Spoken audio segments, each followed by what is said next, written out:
From the Cronkite studios in downtown Phoenix, this is Cronkite News. The Arizona Board of Regents holding its first public meeting since a tuition lawsuit and basketball bribery scandal. We're live in Flagstaff. And is Senator Jeff Flake once again the lone Republican standing? He talks about being at odds with his party and the future of the conservative movement. Plus, prepare to be scanned. ADOT is using facial recognition to stop identity theft across the state. Cronkite News starts now. Good evening and welcome to Cronkite News on Arizona PBS. I'm Lysandra Marquez. And I'm Blakely McHugh. Thank you for joining us. The Arizona Board of Regents is wrapping up its first meeting since news of a basketball scandal at the University of Arizona broke. But that's not the only issue the board is dealing with. Cronkite News reporter Emily Richardson is live in Flagstaff for the meeting. Emily? The board is also addressing the lawsuit filed by State Attorney General Mark Brnovich regarding tuition rates. Both of these items were added to the executive sessions agenda, which means it was not open to the public or the media. We tried to catch up with the board members before the meeting to ask about the charges against Wildcat assistant basketball coach Emmanuel Richardson, accused of fraud and corruption for taking bribes to influence student athletes. They would only refer to the statement they made yesterday. Regent Bill Rittenauer did address the legal action. The lawsuit claims the 3 public universities are in violation of the state constitution, which says the school should be free or nearly as free as possible. So in the South, they refer to the Civil War as the recent unpleasantness. So all I'm going to say about our recent unpleasantness is that it has focused the spotlight on the Board of Regents and the universities as to how we do things and why we do things and what we're charged. I welcome that debate. There needs to be a healthy discussion of all of that, because we have a great story to tell. The next full meeting of the Board of Regents is scheduled in November at the U of A campus in Tucson. In Flagstaff, Emily Richardson, Cronkite News. There's a new candidate throwing her hat in the ring to challenge Senator Jeff Flake. Representative Kristen Sinema announced her candidacy just moments ago in this video. The Democrat currently represents the state's 9th House district. She's held the seats since 2012. Flake already has a challenger in the race, State Senator Kelly Ward. Arizona Senator Jeff Flake delivered a strong message on the need for cooperation in tackling important issues like immigration. The senator sat down for an interview at the Washington Ideas Conference. Reporter Fraser Allen Best takes us there. It was more than 5 years ago when Arizona Senator Jeff Flake helped former Congresswoman Gabby Giffords in a halting return to Congress after she survived a near-fatal shooting. For Flake, the story is still relevant today. She was a Democrat, and I'm a Republican. She wanted to stand up when President Obama would have the applause lines, but she couldn't stand up on her own very well, so I helped her up, which left me a lone Republican standing. Lone Republican standing is not an uncommon position for Flake, who has found himself sometimes at odds with his party in the past year. He didn't back down today at the Washington Idea Forum. Today, I think the party's been compromised by populism, isolationism, by anti-immigration fervor, nativism, and I don't think that it may excite, certain people, and you might be able to win an election. It's called populism for a reason. It's popular sometimes, but it's not a governing philosophy. Flake, who made the call for civility central to his recent book, Conscience of a Conservative, spoke right after Nancy Pelosi, a fierce partisan, but one who was able to negotiate recently with President Donald Trump. He's the president of the United States, and if we can find our common ground, now we want to. And the Dreamers have so much support in the country. As he took the stage after Pelosi, Flake cited immigration as one of the many issues where Democrats and Republicans can't start a healthy discussion by viewing each other as opponents. Stressing the theme of his book, Flake says incivility makes for bad politics. And my big concern is that if we continue to vilify and assign bad motives to the other side, then we'll never solve the big issues that we need to solve. And in Washington, Fraser Allen Best, Cronkite News. Arizona Representative Tom O'Halloran introduced the Taxpayers Don't Incur Meaningless Expenses, or Taxpayers DIME Act, today. The act would strengthen rules against wasteful government spending, bringing greater transparency to how taxpayer money is used or abused in government officials' travels. The proposals come after U.S. Health Secretary Tom Price was exposed for using public funding for costly charter flights. Price apologized today and said he'll reimburse the government. The Arizona Department of Transportation is cracking down on identity theft with facial recognition software. I went down to the motor vehicle department to find out how it works. Arizona Department of Transportation began using a facial recognition technology in 2015 to protect Arizonans from identity theft. It's a process that begins when a person goes to register or renew a driver's license. Once you get your photo taken, that photo is then run through the database and it's matched up against all the other photos in the database, which there's like 18 or 19 million. And it will try to find similar matches. If the system finds a similar match, the MVD will put a temporary hold on the ID before it prints a permanent license, and an investigation will begin. There have been over 100 identity theft cases brought to court by ADOT using this facial recognition technology, the most recent being an 89-year-old using his deceased brother's identity to cash Social Security checks. He had an ID in his name and an ID in his brother's name, and so it came up that these photos look very similar, so we did our review, we looked them over. Our detectives have FBI training in facial rec, and they determined, yeah, that's the same guy. And since this is a fairly new technology, ASU professor Charles Loftus says there are some improvements that can be made to make this more effective. It's a new system. I foresee agreements between states to be able to use different states' databases. ADOT hopes this technology will prevent people from becoming victims of identity theft. We want to deter those identity thieves. Don't try it because our system is going to catch you. Although Harding says that they do their best to inform residents of the facial recognition technology, Professor Loftus has concerns about the privacy of these photos and says there could be legal issues concerning how long the photos are kept. The Arizona Department of Transportation is also offering new classes as part of a training program specifically designed for Mexican commercial truck drivers. The classes have been an unexpected hit, and Cronkite News reporter Jackie Lopez visited the border on both sides of Nogales to see exactly why. It's inspections like these that help keep Arizona's roads safe, and now ADOT has found a new way to make them easier for thousands of Mexican truck drivers who cross into the state every day. What started with 4 sessions has now expanded to 8 in several border cities, including this one in Mexican side of Nogales. The classes focus on truck safety and standards. They're taught by ADOT officials in Espanol, and the students are all Mexicans, like Miguel Villegas Ramirez from Sonora. He says sometimes drivers cross the border in trucks that simply are not safe. A lot of the times we would enter with a flat tire, or I don't know, we would be missing a pin or a cap screw. We wouldn't secure the load properly. Villegas says some drivers will also complain about the penalty fees once they reach ADOT inspection sites, not understanding why they were being fined. When you come here and you find out what the officials base their inspections, violation tickets, or penalties, you understand that what they say is correct. During this session we visited, 60 people signed up. They're having to take a class 2 days in a row from 9 till 5. On their second day, they must pass a test to get their certificate. ADOT Director John Hawakoski says the new program has received a lot of good reaction from the Mexican drivers. The feedback has been very positive because I think it takes a lot of uncertainty out of the drivers' lives. Another new way to connect drivers and ADOT officials has been through the use of the WhatsApp phone application. People who take the course automatically receive a right to be in a WhatsApp group or to have contact with an official, and you can ask them questions directly. He says that allows him to be better prepared for inspections and ready to drive safely through Arizona's highways. Definitely, all this can help us have better relations with our neighbor to the north. In the Nogales border with Mexico, Jackie Lopez, Cronkite News.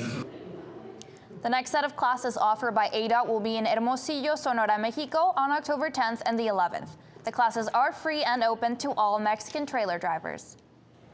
The Trump administration announced it will waive the Jones Act, allowing desperately needed supplies to reach Puerto Rico faster. The decision comes after days of criticism for the administration's apparent lack of action as the island reels from Hurricane Maria. 97% of the island is still without power, and roughly 50% of the 3.4 million people don't have access to running water. Speaker Paul Ryan said that federal disaster relief accounts will get nearly $7 billion to help Puerto Rico by the end of the week. Some help is on the way to some of the youngest hurricane victims in Texas and Florida. Today we have probably about 20,000 diapers here so far. Our goal is 100,000 diapers. Ultimately, I'd love to collect 200,000. We have trucks going daily to locations in Texas, locations in Florida. So we jumped at the chance to help the cause. The Diaper Bank of Central Arizona will be donating half of monetary and diaper donations to hurricane victims. The other half will stay here to help local families. For the full list of Diaper Drive locations, check out our Cronkite News post on Facebook and Twitter.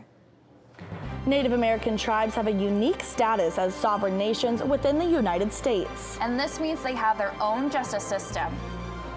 Coming up on Cronkite News, how tribal courts work to best serve their communities. Plus, it's World Rabies Day, how to ensure you and your furry friends stay healthy. When a story comes in the morning, we're out the door as fast as we can go. But it's also great to spend more time in communities and produce projects. From the borderlands to the cities, the reservations, and even the state capitol, we want to get to the heart of the matter. When the lights come on in the studio, we know our hard work is about to pay off. We love what we do here at Cronkite News. We're proud to tell the stories of our state. Now more than ever, it's important to have a trusted news source, and that's Cronkite News.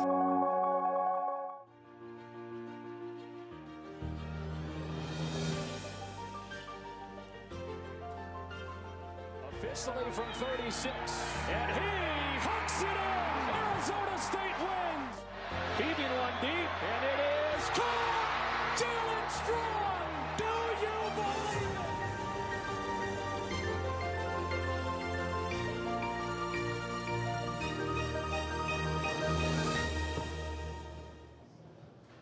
There are 500,000 diesel school buses across the country, each one emitting fumes that can pose a threat to school children. Cronkite News reporter Trevor Fay went to Capitol Hill to learn about a push to change that through the Clean Buses for Healthy Niños program. But when Axel Vargas Sanchez looks at it, he sees a health hazard to kids. That's why he is working with the organization Chispa AZ to replace the diesel buses with a more eco-friendly alternative. I ride the bus every day to school, as well as my little brother, and I want us to be in a safe environment and not have to breathe in any toxic air. So Vargas and Chispa AZ want the state to replace old diesel-powered school buses with electric buses to reduce toxic emissions. They're calling on the state to use the $57 million it will receive from the settlement of a nationwide emissions lawsuit against Volkswagen. Help us join this fight. Help us keep up the momentum that our communities have built and will continue to drive by working with your governors, asking your governors to use this VW settlement money for clean buses for healthy niños. The League of Conservation Voters has Chispa chapters across the country pushing for clean buses from the total $2.7 billion settlement, which has to be used to clean the air.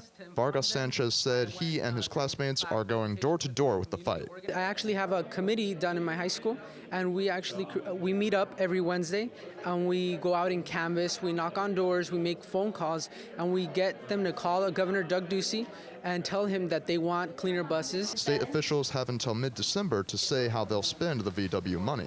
In the meantime, more than 21,000 Arizonans have signed a national Chispa petition calling for the electric switch. In Washington, Trevor Fay, Cronkite News.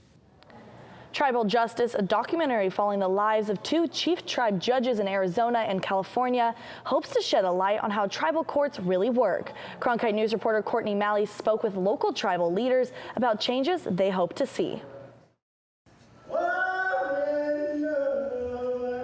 Law students, professors, and tribal members gathered in downtown Phoenix to view Tribal Justice, a documentary hoping to shed light on common issues seen on reservations, from lack of federal funding to guardianship appeals. Claudette White, one of the judges featured in the documentary, says she'd like to see changes outside of Indian country.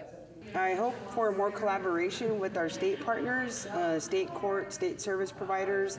I'm hoping that they look into to tribal courts to see the kind of work that we're doing and maybe take some of those models, work with us closer to figure out how we can address common issues affecting all of our members. Some of the issues facing Native populations include big differences between the tribal and state courts and also lack of economic resources. One big difference is that inside a tribal justice courtroom, peacemaking is normally the way to achieving resolution, rather than punitive punishment for those in trouble with common law. The federal and state courts have a lot to learn from what tribal judges do. They're innovative, they're caring, and they work, which is the most important point. For active tribal court members, this documentary is opening the door for what they say are reoccurring issues for the youth in their community. It's connected to a lot of different issues like economics, jobs, crime, and drugs. And hopefully it helps raise these conversations and keeps people talking about what we can do to help fix the problem. And while the documentary is one way to bring awareness to the issues they face, there are tribal members who say they need help now. There's still plenty out there, who don't have their voice heard, or, they don't have the means. In Phoenix, Courtney Malley, Cronkite News. Those who attended the screening say they hope to see more stories out in the open about other tribal justice issues, including racism and sexism on reservations. Arizona farms bring in more than $4 billion in revenue. But one rancher in Nogales says his environmental impact is just as important as profits. Coming up on Cronkite News, the steps he's taking to make cattle ranching more sustainable. And more on your weekend temperatures and full 7-day forecast coming up next.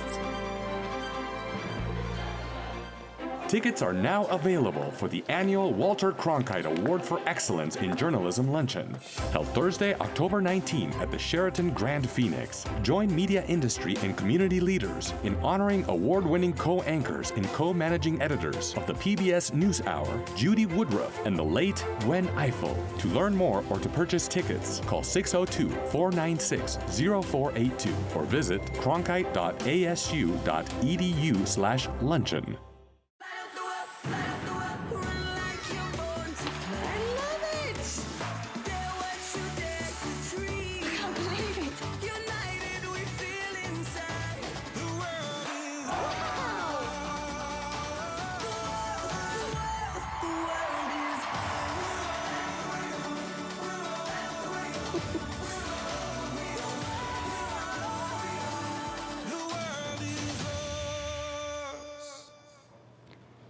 Today marks World Rabies Day. Here in Arizona, the number of rabies cases is on the rise, from 70 cases in 2013 to more than 150 last year. Sydney Eisenberg reports on how one county is using today to protect their furry citizens.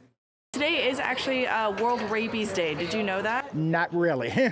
It's not a well-known holiday, but Pinal County Animal Care and Control is using today to spread awareness by offering free rabies vaccines with the purchase of a license. Many Pinal County residents are taking full advantage of the offer. It's been over 100. I know I did about 80 this morning. And getting your pet vaccinated helps your whole community. If you vaccinate at least 80% of the dogs in an area, you will never get a full-blown rabies outbreak. According to the Arizona Department of Health Services, in 2016 there were 108 confirmed rabies cases found in humans and domestic animals. As of September 22nd, there have already been 74 cases of possible exposure to humans and domestic animals. Main carrier is skunk, second most common is the bat, third is the fox, the fourth I don't know, the fifth is the cow. The cow doesn't bite you. That's the good part about the cow. William Gernon says he makes sure to bring his dogs in for their shots. They're like our kids. They are our kids. Not very friendly at all. In Casa Grande, Sydney Eisenberg, Cronkite News. Lysandra, have you noticed the weather's been cooling down around the state? I have. Now let's go to Holly Block in the Weather Center with a look at this weekend's forecast. We are currently sitting at 89 degrees right now here in Phoenix. We did see a high of 94. However, it didn't feel too bad outside. We saw sunny skies and humidity around 10%. Going into our weekend, we're going to see similar temperatures just below 100 degrees. And Sunday, it will be partly cloudy, so that will cool us down a little bit. And going into the week, same type of temperatures. We're going to be up there in the 90s with lows in the low 70s, which will give us those cool evenings. It's that time of year when lots of people who work outside feel a little relief, including southern Arizona ranchers. I met one who's using sustainable cattle ranching near Nogales. Just try to be smarter than a cow, which has been a huge challenge to me. Dean Fish's bachelor's, master's, and doctorate degrees in animal science and reproductive physiology show he has the book smarts at least over his herd. Fish says there are 3 keys when striving to become better with sustainability in ranching: economic, environmental, and social. I want to continue to stay in business. You know, in the livestock business, you're not going to become wealthy, but if you can make a fair living, I think that's my goal. The environmental standpoint. I want to leave this land in better shape than when I became the manager of it, became the caretaker of it. And the socially acceptable standpoint. You know, so we want to create a low stress situation. We want to make sure the cows are comfortable and that we're taking the proper care of those and doing a good job with that and producing beef for America. Ranchers like Dean are working hard to implement sustainable practices, including water harvesting and pasture rotation on ranches just like this. The more that we learn about the science of sustainably using land in cattle production, the more effective we can be, and the less the risk that we're going to do something irreversible that we're going to regret in the future. With genetics and genomics coming into play, Dean buys bulls that he is able to obtain background information on, such as their ancestors' birth and weaning weights. We can even finer tune those selection criteria based on what our goals are.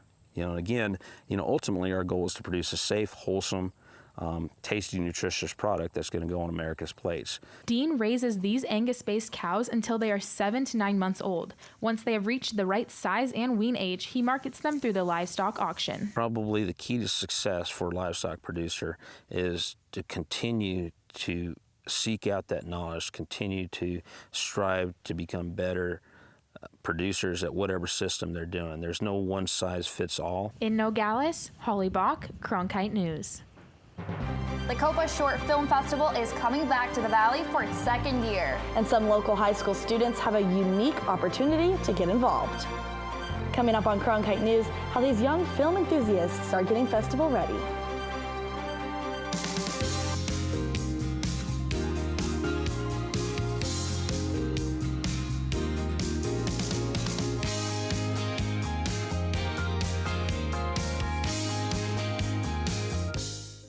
I'm Bill Moyers. I've been around a long time and I've seen it all. So I can say with a certain authority that public affairs reporting is more important now than ever. It's absolutely crucial for journalism education to continue our legacy of protecting American democracy.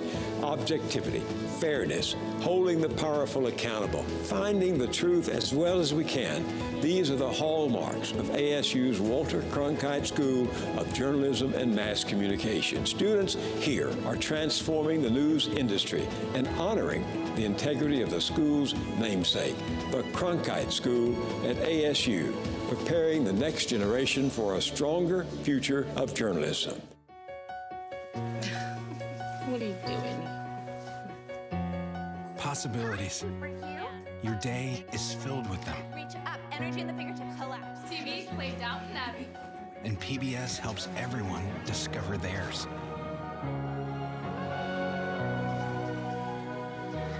Anytime, anywhere. Up in the sky, you can see it.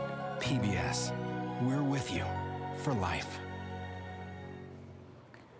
Hopeful filmmakers got a chance to hone in their craft all before Valley Film Festival kicks off. The Copa Short Film Festival is in its 2nd year of competition. Monica Sampson introduces us to the participants. Some of them are high school students.